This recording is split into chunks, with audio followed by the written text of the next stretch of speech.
This is the 2016 Cadillac CT6 Premium Luxury all-wheel drive. A little bit of a fun fact for you is that if you get the stock CT6 with the base engine, it's actually lighter than their two-door, the ATS-V. So as big as this car is, it's actually revolutionary on the scale. Something I'm not able to do. But the reality is, this is new for Cadillac, and it's a great start. I like the big screen. I like the smell of this interior. Not the smell, the scent. The smell is probably neat too.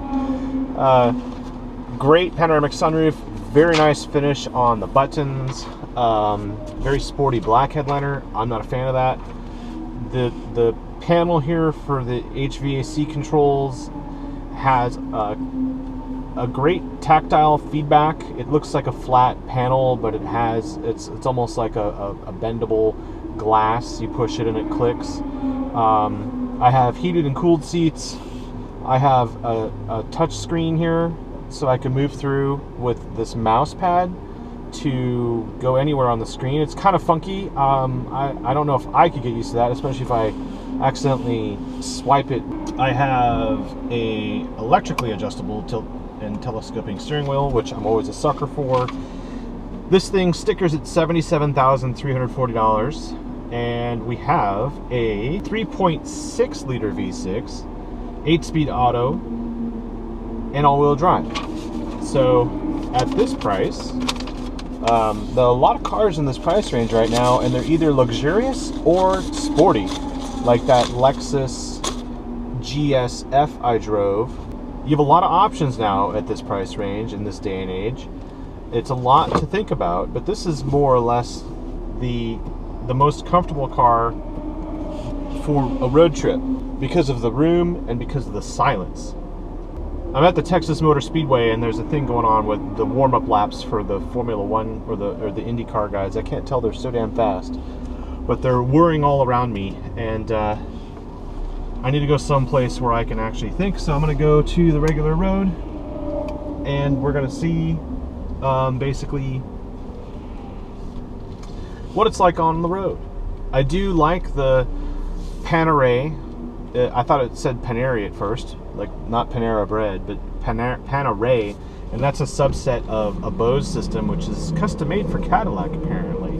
When you accelerate to a speed probably around 10-15 miles an hour, the seatbelts cinch in on you. That's a great safety feature. The interior quality, I love the darker grayer wood rather than the brown wood. This wood is more of a sporty, sophisticated, luxurious look rather than just brown wood. So at this price level, I think the interior really does reflect this price point. Some of the cars, like the Lexus, are having a hard time when they go for the sporty route, being sporty and reflecting a $75,000, $85,000 price tag. There is another Cadillac that is more expensive than this, and definitely sportier than this, which I have also driven, and that is the Cadillac CTS-V, $100,000 and change. This, however, is a little bit calmer, it's less intimidating, and it's definitely something that I would think, yep, I'll rent that and I'll take that on a road trip. I'll go from New York to Florida in this. I don't know why I would do that trip, but I would do it in this. How about that? When you get to a stop, the engine will turn off, and when you take your foot off the brake, the engine resumes. That helps save fuel. All-wheel drive. Let's just hammer it.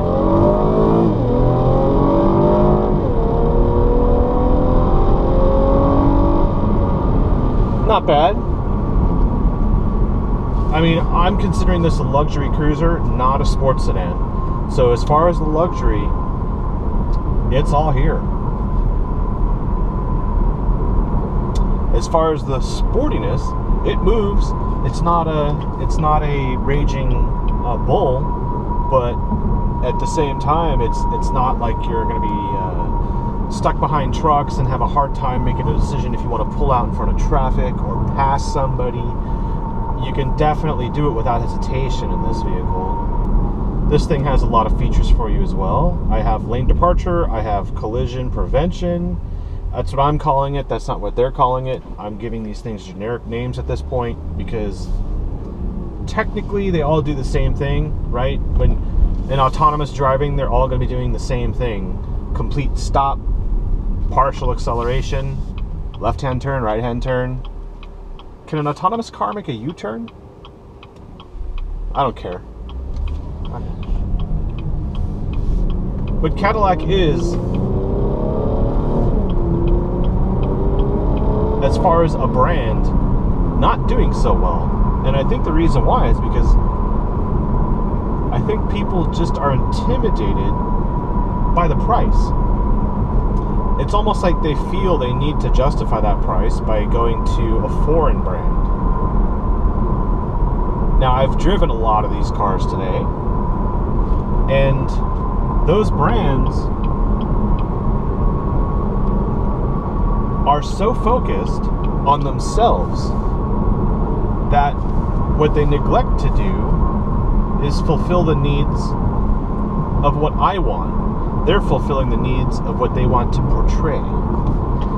So when you look at what Cadillac does, Cadillac is definitely doing their own thing just like everyone else, but they're doing their own thing for a specific set of people who only want the boxes to be checked for their needs, right? Is it comfortable? Yes. Is it luxurious? Yes. Does it look good? Yes. Does it have cachet? Yes. Does it have an upgraded stereo? Yes. Heated and cooled seats? Yes. All these things are checked off just like other manufacturers. But Cadillac's not shoving in a DNA that makes it ludicrous, like the Lexus, right? The look of the Lexus. They're all pretty much the same across the board. In the Cadillacs I've driven, each Cadillac is different. So what they're doing here is they're not saying, well, one size fits all, but then we have different sizes for different price points. What Cadillac is doing is we're going to be really good at making a car that does this. We're going to be really good at making a car that does this. And in this case, I think the CT6 does a good job at being a luxury cruiser. At this price point, if you want luxury, Cadillac is the only answer. And trust me, it is. And I'm not just saying that because Mercedes and BMW didn't show up to the Texas Auto Writers Association event. But when they're not here, and it's very easy to see why, their 5 Series is several years old, and the E-Class is hideous and it's several years old. I mean, it's just one of those things where this is the latest, and if you're going to spend the same amount of money, this is what you get.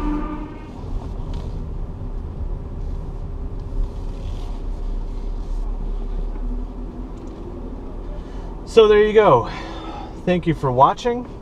Of course, if this is too expensive for you, I highly, highly, highly recommend. It's a little bit sportier, but it's very interesting. The Infiniti Q50 Red or the Jaguar XF-S. But again, those are very performance oriented. This is definitely total luxury, but the latest. Thanks for watching.